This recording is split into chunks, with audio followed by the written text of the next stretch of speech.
Welcome to Network Marketing Pro. My name is Eric Worre, and today I'm here with one of the network marketing ambassadors. I would even stretch it into the network marketing legends category. Been around a long time, providing lots of value literally all over the world. Lisa Grossmann. Lisa, my friend, thank you for being here. Thank you for having me. It's my pleasure. Lisa was one of the very first interviews we did on Network Marketing Pro. 6 or 7 years ago. I ambushed her when we were in Dallas. I said, hey, you're here right now.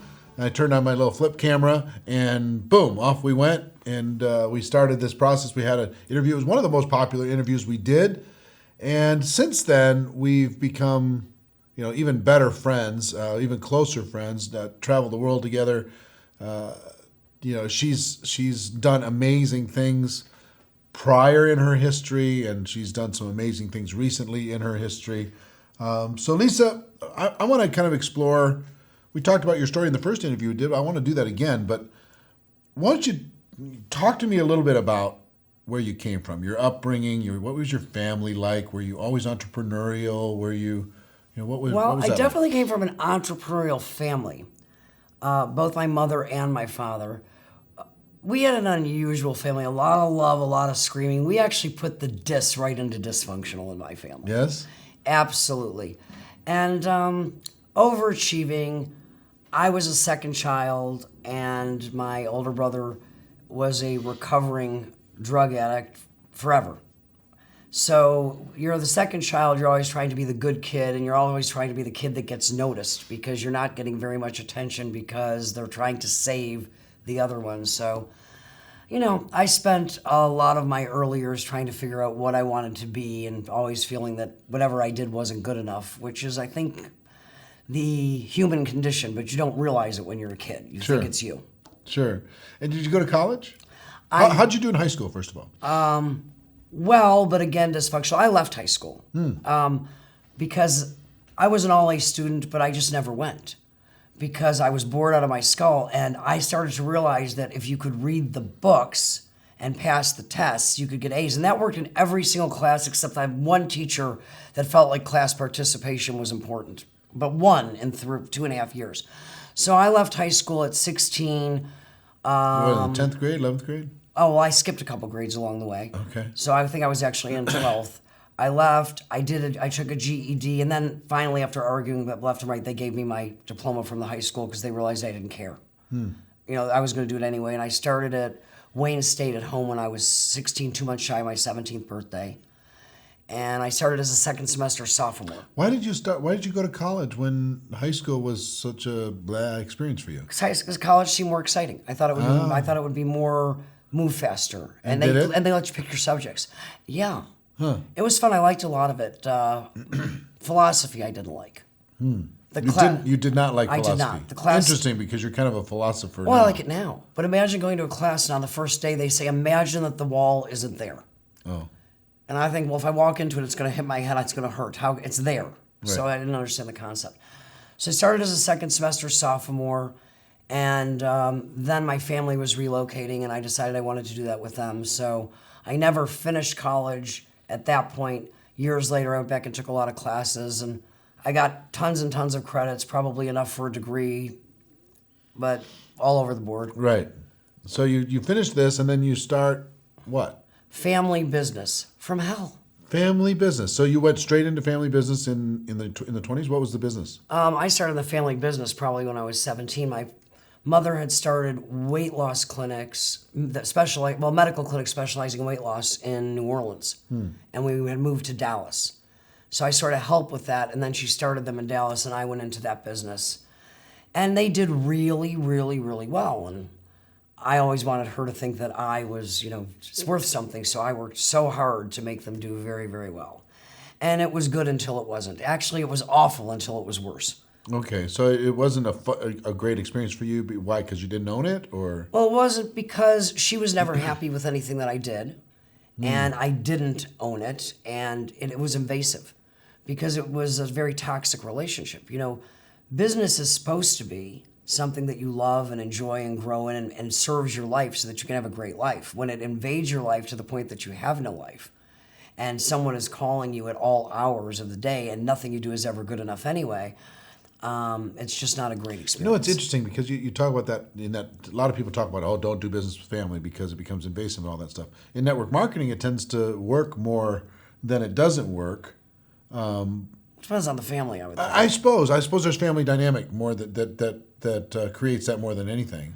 But I think in network marketing, business with people that you care about works much more because the business really is your own and everybody can work it to their own degree. It's not everybody being locked into the same box, having to perform to the same, And plus rules. there's not one big winner and everybody else is a loser. Yeah. The owner and the employees. Do it because you're loyal to the family. Well, but they're You know, not splitting and up what's the really income. interesting is the way that I view traditional business, I think the owners lose too, unless you happen to be of some conglomerate. Sure. Because when I looked at business, because at one point in time I did have my own, we split off and I did have my own business in that family business. And I always felt like I worked 28 days a month to pay everybody else to get 2 days a month where maybe I could get some money. And I felt like I was a slave to that business. So I hated that too. I hated everything about it. So you were involved in this business. What year? When did you finally get involved or introduced to network marketing? I was introduced to network marketing the first time in 1980, either late 88 or early 89, but it was right in there. Okay, and how long were you in the family business prior to that? Probably 10 years. Okay. Ish. So you got involved in network marketing, and I know you had some success. I did, but it was paper success. I thought it was fun and it was cool and it was a great escape because I just liked the family business so much. And I think that network marketing started to make me realize how much I didn't like what I was doing. Because I loved being around the people in network marketing and didn't know what I was doing. So for 2 years, I didn't make a lot of money, but I learned a lot. And I fell in love with the idea of building it. But I looked at the comp plan and I structured because I wanted to get the pin. Everybody wants the pin. It was like merit badges, the Girl Scouts. I wanted my badge thing to be full. So I built a paper empire. And I didn't understand network marketing. It was such a paradigm shift for me. And I made myself the issue because in the real world of business and in college and in high school, you are the issue, especially in my household. You want to get noticed. You want to be the one. You want to get on stage. You want to be everything. And in network marketing, if you make yourself the issue, your business will eventually implode. So I built this business. I sponsored 50 people. It turned into 500. There was one of me. They didn't understand that they were supposed to work. I thought I was supposed to work harder to make them work, and it collapsed. But I learned so much. Now, tell me about, I know your family business had a serious struggle at some point. Was that after you got involved in Yes, network marketing? when I started my network marketing business, I was part-time in the sense that I still had my family business. But I was, very serious about it. That was in 89. I left the family business in 91. So I started them simultaneously. And then in 94... I played with network marketing. I call that phase one. Okay. Phase one. And I did pretty well because after the first couple of years, I learned how to do it. But in 94, 95, the family business came back to haunt me in a big way. Talk about that. Okay, so I got an inkling, and at this point, I started network marketing. I had no kids. Now I have 2. They're small. My husband had been in a major car accident. So he's recovering, having all these surgeries. And I get an inkling because people that had worked for me and friends of mine start calling me, telling me that they're being visited by the FBI, asking questions about me. And when everybody's, and about the family business. And when everybody is getting visited by the FBI and you're not, you're the target of the investigation. And that sounds very wise, like I knew that, but I called an attorney and they informed me of that. And so I hired a criminal attorney, and they tell me, oh, you don't have to worry. This is just stuff that's going on, and, it's going to blow over. Don't really worry about it. And then in 95, an article hit the Dallas Morning News and the rest of the country, but I saw it in the Dallas Morning News. It said something like, Joint Task Force spends 2 years investigating healthcare fraud, and it comes up with no indictments. And my attorney called me and said, this is going to heat up, because now they're going to switch gears and this could be really bad. And I was contacted by the U.S. attorney, and they said, we don't want you. We want your mother. and you just need to testify against her and this will go away. And I'm like, well. And Eric, I'm a nice Jewish girl from a Jewish family. That's very tribal. When I say family, we're talking big, big tribe, cousins. And there's no way. I couldn't testify against my mother. I would have had to change my name, move to South Africa, and never be heard from again. So I said no. And they indicted her. They indicted me. And they asked me again, and I said no. And then they indicted my husband, who was so guilty of nothing other than marrying the wrong girl. At which point, it was time to deal. And I did. And I basically went in to deal with the U.S. attorney. Because when it's the U.S. government against you, it's about what you can live with. It's not about if you're guilty or innocent. But I do want to say that while I don't think I was involved in a great big conspiracy, I was in a business I hated, I shouldn't have been in. Nobody put a gun to my head, although I would say that in a family business it feels like it. And I should have walked away a long time and left. So bad choices, you never know where they're going to lead you. So I made a deal with the government that got Steve off the hook, which he should have never been on in the first place, and got my mother, to not have to go away. And I actually went to a federal prison camp for a year. And that was it. If I did that, I could come out pretty much clean and restart my life. So I made that deal in 1996. You got two little kids. You got your husband.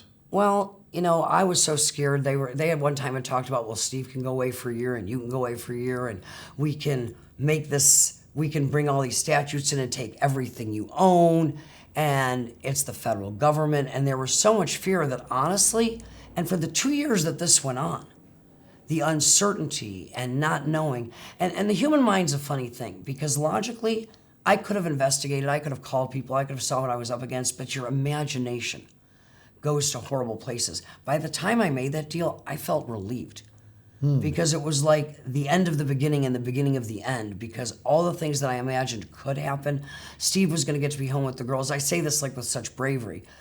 But my biggest fear at one time was when they were talking about my mother and I going away somewhere together, because that to me sounded like hell on earth. So actually, when I made the deal to keep her out and I would go away for a year, I got so much, like in the family, I was like this great big heroine. And only I knew that I did it for self-preservation. So that was actually kind of a good thing. And now I had time. I could get my life together and make plans for everybody to go. And I was frightened, but I was relieved. And I was scared to death of what it would be like. And it turned out to be a lot less fearful and frightening than I thought it was going to be. So scary, but at least now I knew that I could start planning for the future, such as it was, or that one day there would be a future. And a year seemed like forever, but I can tell you now in retrospect, it's a walk in the park. So one day you have to show up. Oh, yes. You have to report. Uh-huh. They set this day. Do you remember the date? Oh, yes. May the 5th, 1997. Okay. May 5th, 1997. You have to report to federal prison. Camp. Prison camp. Yes. Okay. And I say that What's that because like? What happened? you hear the word prison and what are you thinking, right? Like the bars and everything you've seen on television. It's not. It actually is like a camp. There's no walls, and you get there, and it's interesting because it's the great equalizer. They take away your clothes, they give you these, there's no orange jumpsuits like you see on television. You get pants and shorts and t-shirts, and you get a job. And my first job was in the prison laundry. I can fold anything into a 12-inch square. I just want you to know this is a great talent I developed. And you just hang out. They count you once a day at 4 o'clock, and you take a lot of classes. First 3 months, I took self-pity to an art form. I was miserable. Miserable. I mean, felt sorry for myself, hung out, watched a lot of talk television. This is where I discovered Oprah, I think, and a lot of other things. But I started to look at people around me, because everybody who shows up, no matter where they came from, wears the same clothes, gets a job, and everybody's in the same environment. It's really a lot like network marketing, because it doesn't care where you came from. And I started to notice... So really, we're going to compare prison to network marketing? The environment. Because you have people that come from everywhere, and it doesn't matter where you came from. There were judges, and there were doctors, and there were girlfriends of drug dealers, and there were me. And there was me, and it didn't matter. because it didn't matter. And here's everybody thrown in this environment where everybody gets the same clothes, everybody gets the same job, everybody's in the same place, and yet everybody's reacting differently. And you start to realize that the people fall into two groups. And it was fascinating because you've got people that are upbeat, they're out on the track and they're helping people and they're making the most of it. And then you've got people that are wallowing in self-pity and they're miserable to be around. And this is the group I decided to join, which doesn't make me very excited looking back because that doesn't sound like me to me. Mm-hmm. And that went on for about 3 months. And then I remember the day actually because Princess Diana died. Mm. And I looked around and I just couldn't believe where my head was at. And I just went out to the track and I talked to somebody, and a girl that I greatly admired, and she had gotten 8 years, spent 3 years in medium security to work herself down to be able to go to a camp. And you know, and her whole thing was she fell in love with the wrong guy. She didn't do anything. They wanted her to testify against him, and instead he said, "I love you, marry me. You won't be able to testify against me." She did it, and she was amazing. And I asked her, "How do you have this great attitude?" And she said, "How much time do you have left?" And I said, 9 months. And she said, 9 months is going to come or go. Whatever you do. You can either let the time do you or you can do the time. And all you have to decide is when you look back on the 9 months from now, how do you want to remember the time? That you were miserable and unhappy and accomplished nothing? Or that you made the most of the time and you did all you could do? And it changed my life. My entire life changed that day. How so? Because I just started, everything changed. I started getting involved with people. I started teaching classes. I took every class I could. I learned how to make kimchi. I learned how to play volleyball. I decided I wanted to run 5 miles, which doesn't sound like much, but when you've never walked around the block, this is a major undertaking. And again, I learned from that. My life has existed gravitating toward things that came easy to me. Well, you can get excited. And again, this is like network marketing. You can say, I want to go run 5 miles. Well, unless a bear is chasing you, if you've never run around the block, you are not going to go out and run 5 miles on your first day. And I barely could run half a block. But I remember the first day that I was able to run the shorts and walk the longs. I remember the first time I ran the longs and walked the shorts of a quarter-mile track. I remember the first quarter mile I ran. I remember the first time I ran a mile. I never got to 5 miles because the bad weather set in Bryan, Texas. But I got to like 3.5, and I remember how good it felt. And it takes time. You have to work up to do it. I learned how to cut hair. I started working in the interlibrary loan. I taught literacy to, girls that were there that couldn't read. And everything went swimmingly well until about 3 weeks before I was ready to go home. And I also learned to be very grateful because I had a family that out there that loved me. They sent me money. I could pretty much... it was like God sent me to a timeout. It was hard to realize the world would go on without me because, of course, I thought everything was going to a standstill, important person that I am. But other than that, I read 365 books. I read the Bible 16 times, 5 different translations. So once I came to the realization that here is where I was, and it was a temporary thing, it was actually a wonderful experience. I was away from my mother. I was able to break that relationship.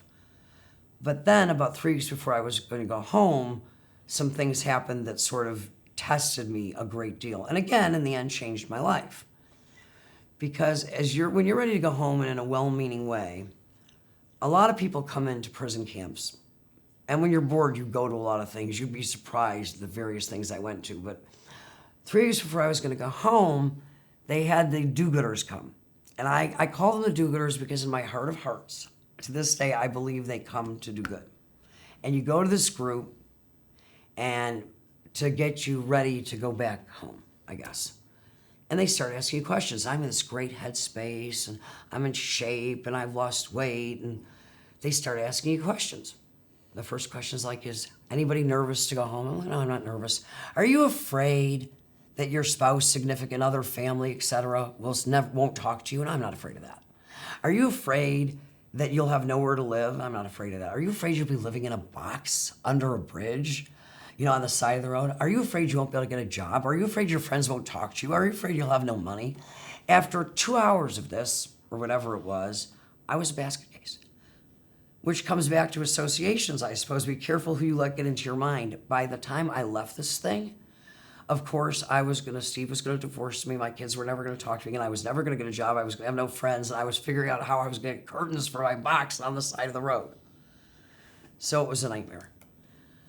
I was up all night. It was a Saturday, thinking about it. And the more I thought about it, the more desperate the circumstances became. And luckily for me, the next day was Sunday. We had an amazing chaplain at the federal prison camp. And I called her a holy soldier of God. She had been an army chaplain, and she came here, and she was very protective of everyone's faith, and she was tough love if ever I met it. And I decided after the morning count that I was going to go see her. And so I walked down, and I was sitting on a bench in front of the chapel thing when she came in, and I was hovering and sniffling and crying. And she came up in her tender, loving way and saw me and said, "Grossman, what's the matter with you?"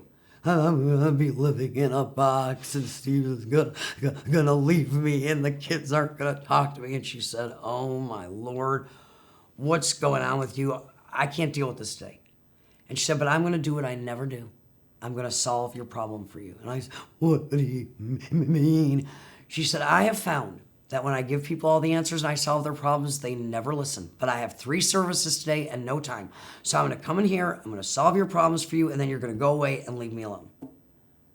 And so I went in, and she said, "Here's the deal.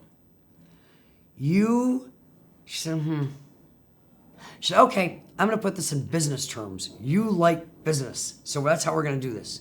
She said, "You have been living your life like it is a sole proprietorship. And I have news for you. It's not. It is a partnership. And while this is going to pain you a great deal, you are not the senior partner. You are the junior partner. And like all businesses, when the partners get their roles and responsibilities confused, it gets really messed up." She goes, "And you need to know what your job is. Your job is you are going to go home. She said, and every day you are going to get up. You are going to shower up. You are going to shine up, suit up, and show up with a smile on your face. And if you do that, and you believe that everything's going to work out, your senior partner will take care of everything else." And she pointed up. And I said, "Okay." She said, "Now that's what you're going to do. Get out of here and get out of my way." And I left convinced that she was nuts. Absolutely convinced. But I had no other plan. Well, I did. I had a box on the side of the road I was working on curtains for. Her plan seemed better. So that's what I decided to do. So you did. I did. I came home. You get home, and you just decide that you're gonna, show up, do your best, get up every day, put a smile on your face, and go to work. and give it up to God. And go to work. And it was interesting because what was I going to go to work doing? You know how many people are out there dying to hire convicted felons? Not that I looking back, did I really want to go get a job? No, but when you know you can't, all you're thinking about is nobody will hire me. I never stopped to say, well, do I want to get hired? Right. So what did I come up with? Network marketing, of course, which now became very serious to me. The first time around, I liked it. I loved it. I found it interesting, but there were always other things going on. I had met amazing people in my tenure in network marketing, and I started calling them. Actually, when I first went home, I was in you're like in a halfway house thing for like 3 months where you have to get a job. And I started calling everybody that I had met, and people that own network marketing companies gave me jobs so that I could, get out early for the 3 months. But then I called everybody I knew in network marketing. And I said, look, I understand business, and I think I can help your company. This is where I've been. This is what's happened to me. And I need to do something. I need to support my family. I need to go to work. And I think I can help you solve your problem, fix your comp plan, write your training, figure it out. I'm an imagination person. I like to solve problems. And people stepped up. It's amazing to me when I look back at that, how many people stepped up to help me. And I also learned that people like to help people. They like to be a part of giving somebody a second chance and helping somebody, come back and being able to go home and tell their wife, I did something good today. I helped somebody. And I did some consulting, and I helped some people I didn't think I was ready to go build yet until not that long after, a company that I was helping said, you want to go build it? We can't find anybody to go build it. And I did. And the rest is history. I mean, amazing things happened, Eric. I went back to work in the field. I met great people. I worked hard. The need was there. And went out and had $1 million year. And all of a sudden... You had $1 million year. This is... 2001. 2001. So... Actually, more than $1 million. More than $1 million in 2001. You just got out of prison in 98, yes? I got out of prison in 98, and I had good, consulting and everything. I did well. Yeah. So you get your feet under you, then you find an opportunity, and boom. Boom. Like nothing you're I've ready. ever seen. Wow. And so things can turn around quickly, right? So, how many excuses did you eliminate? It's just like, my gosh, women can't build. Well, I guess they can. If you have a troubled background or challenges in your background or reputational challenges, no one will listen to you. Well, yes, they will. I think the worse your circumstances are, it's not your circumstances. If your thinking is there and the desire is there, I think the worse your circumstances are, the better you'll build. I think people screwed that one up. It's not like I got, what was I, a $200,000 a year girl prior, in network marketing prior? What, did I get 5 times better after 10 years? I learned some secret I didn't know. But when you really need to, we're too comfortable in America. I've learned that overseas. Everybody thinks it's, that it's the opposite.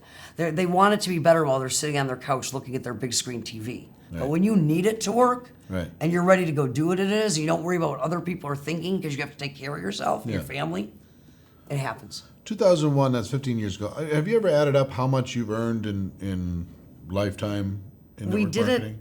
Well, you and I did it a bunch of years ago. Years. I did it like 3 or 4 years ago, and I think it was over 8. So if I add on what's happened since, it's got to be over 10. But other than that, I never really keep track. Yeah, probably more than got to be more than that. But we're talking about commissions because there's other stuff. So commissions over 10. Right, you've consulted with companies. You've done some different things. Yeah. So over $10 million in commissions. Talk to people. What are the biggest insights that you see between? And first of all, thank you for sharing your story. That can't be easy to share. You're a big shot doing all this stuff, $10 million earner. To be able to go back and talk about that little period of time and the life change, that defining moment that happened, is a big deal. It's funny that you should say that because the further I get away from it, the more I realize. And for those of you that are watching, I'm not insane, but I'm going to sound like I am. Best thing that ever happened to me. Best thing that ever happened to me. I don't recommend it. Yeah, right. But, if you're not listening to the messages that God, your higher power, the universe, whatever you prefer, is sending you, they will keep turning up the volume. That's how loud the volume had to get for me. But I look where my life would be, had I not been able to make those changes in my life, and I wouldn't trade it for anything. Well, and also, it's not even necessarily the circumstance, because circumstances happen to everybody. It's the meaning you applied to it. Exactly. You turned that worst moment into your best moment because of the meaning you applied to it. You decided to walk away from victimhood. You decided to walk away from self-pity. You decided to, take charge, suit up, shine up. You decided to listen to the mentor instead of rejecting the mentor's advice. Yeah, the lesson that I got out of that I think it's something Viktor Frankl said, but people can take away your liberty, which is your ability to come and go, and I lost mine for a year. They can't take away your freedom, which is your ability to choose how you respond to the stuff that happens. And I never got that before. And that realization and understanding is what changed my life. Yeah, that's amazing. I think a lot of people can learn from that. They could take and change the meaning that they put to the circumstances that they're going through at the moment. So how many $1 million earning friends do you have, do you think? Hundreds. Yeah. Hundreds of people making $1 million a year or more. Mm-hmm. If you had to just kind of pick out the key distinctions of what makes $1 million earner, what do those people have in common? Including yourself and those people. What do they do that's a little bit different from the rest of the people earning in network marketing? Well, they focus on their strengths. They don't worry about their weaknesses, and they don't worry about what other people think about what they're doing because they're too focused on what they're creating. They focus on the vision of what they're creating every single day. And I also think they're all focused on impacting impactors. Because you can only do so much. I noticed you used the word focus with all three of those things. It is. You focused on strengths, focused on, what was the second one? They focus on the vision that they're The creating, vision that they're creating. They focused on, impacting impactors. yeah, influencing influencers, impacting impactors, finding influential people and having an impact on them. Yeah, Okay, but they're focused. absolutely. That was like I guess they put the blinders focus. on. Yeah. So, but they're focused on this, focus on this, focus, and there's different tactics, right? Yeah, But I've noticed the same thing. They're generally upbeat. They're generally fun to be around. They're Without generally question. interesting. and their belief is steadfast. Yeah. Yeah. Steadfast belief. Yeah. They believe bigger, faster. Holton Bugs, think bigger, faster. Yeah. They just they just get to that place quicker than And they other ask people get different there. questions. In They what ask ways? totally different questions. They ask questions of possibility. And most people are asking questions that do not serve them. Why does this happen to me? Why do things never work out? Why won't my Why team did that happen to duplicate? them? And they spend their time with people that reinforce their negativity. You ever go to a party and a bunch of people where life isn't working are all together talking about why it doesn't work instead of finding somebody it's working for and asking how do you make it work? Amazes me. They're never asking those kinds of questions. So the victim-oriented questions versus possibility-oriented. Yeah. How can I solve this? How can I make this happen? And they seek out other world-class people. And they understand the power of collaboration. That's one of the things that I really find most unique about successful people is they know that what they're good at and they look for people that are good at other things because they know that collectively they're even stronger. So they don't worry about, oh, they're good at this and I'm not. I'm so glad you're good at this because I'm not. Right. And what can we do together with what I'm good at and you're good at? And the collaborative thinking. To me, it's like collaboration is the new competition. Sure. Because we're collaborating together to compete against time. Because time is everybody's enemy because it's the one thing we can't beat. Right. It's going to outdo us all if we don't find a way to use it better. Yeah, I heard Bob Proctor talk about time. Really interesting. He said talk about time management. You can't manage time. All you can manage is activity. Exactly. And the time's going to go. You can manage what you do in it. Exactly. And I was like, wow, that's a good distinction. Because everybody's talking about time management. Time management is just activity management. Right, and when great people get together, they can beat time because they can get more done in less time. Yeah. And, people that are not world class, they let time beat them every day because they just will not work together to accomplish anything because they're afraid of everybody else's strengths. Right. Well, let me ask this. I mean, all of this has been fascinating, really interesting insights into the mind of the successful people, and also the people out there, many of them are dealing with difficult circumstance, and they have a choice to provide whatever meaning they're going to apply to their life circumstance. They could be a victim. They could just say, I never get a break. They could apply a different meaning, that they need to learn something through that, and that there's a lesson that they need to get past, or whatever it happens to be. But they want success. This audience wants to become network marketing professionals, or they're not going to be watching or listening. What advice do you have? Look into the camera and just give them your best advice on how to live a big life inside of this profession of network marketing. The best advice that I can give you is to get over yourself. Because if you want to be successful in this profession, the first thing you have to realize is it's not about you. It's about what the picture that you can paint for others. Because if you learn how to move product, you will make some money, perhaps a good living. And if you can teach others how to move your product, you'll make a really good living. When you can learn how to move people, you will make millions. And you won't even care about the money. Because a movement of people changes the world. And the way that you change your world is to turn the camera around and start looking at the world around you. It is full of people who just need to believe that there is a better way and that they can have a better tomorrow than yesterday, and they need you to help them see a bigger picture for themselves. And to do that, you have to stop looking in the mirror and start looking out. Well, I think that's great advice. And I'm so grateful that you took the time to be able to share with this audience, and that you contribute your ideas and time and energy to help us at Network Marketing Pro and our different events and everything else around the world. Between you and Curtis, who you work with a lot, who helps us host some of our events. Super grateful for the friendship. Oh, so am I. Love you. Love you too. Ladies and gentlemen, that's our show. Hope you got value from it. If you did, and if you think of other people that might get value, go ahead and share it around. Like, comment, share, tag, do all of the things that you do, that we do in our network marketing profession. Let other people know about this great information, about this great woman. That's our show, ladies and gentlemen. My wish for all of you, our wish for all of you, is that you decide to become a network marketing professional, that you decide to go pro, because it is a stone cold fact that we do have a better way. Now let's go tell the world. Everybody have a great day.